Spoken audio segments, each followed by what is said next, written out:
Magandang buhay mga kaplantito, plantita. Welcome back sa ating mini farm.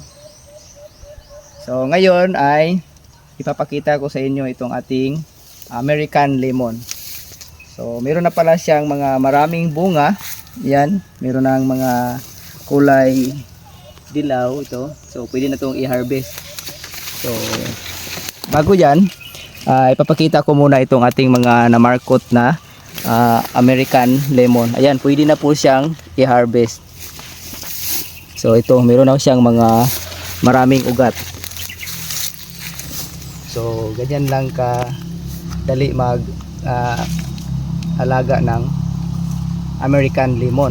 So ganito, i-harvest natin siya. Cut natin dito. So ayan, kita nyo marami na siyang mga ugat-ugat. So pwede na natin siyang transfer sa isang paso para doon na natin siya palakihin o mga plastic bag.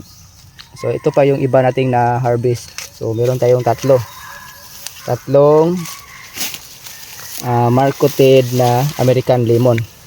So ngayon ipapakita ko sa inyo kung paano tayo mag-market ng American lemon. So tanggalin na natin tong kanyang lagyan. By the way, gumamit na tayo ng mga synthetic na mga o mga artificial na mga pang-market tong plastic para mas madali. So bago niyan, mamimili muna tayo ng sanga na pwede nating i-market. Gagamit tayo ng pang-market na knife. So siguro maghanap tayo ng magandang itong sanga na to. Ganda siyang i-markot.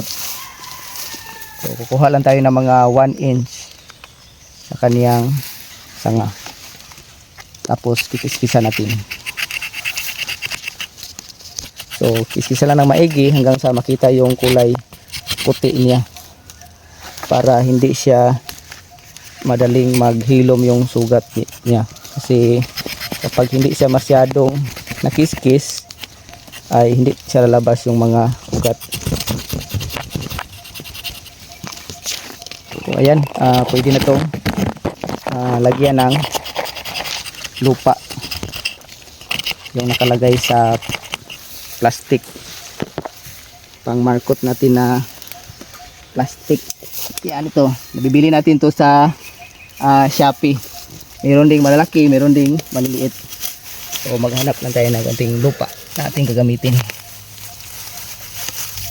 Sa buti yung medyo basa-basa yung lupa.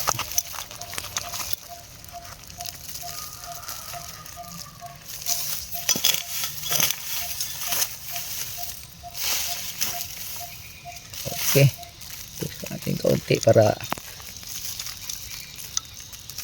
pakumpres yung lupa at saka yung sasanga. Okay, so pwede na natin siyang lagyan ng plastic na pang market. Yan, ganyan lang oh. Mas maganda kung meron tayong aloe vera para ilagay natin dito para mas madali siyang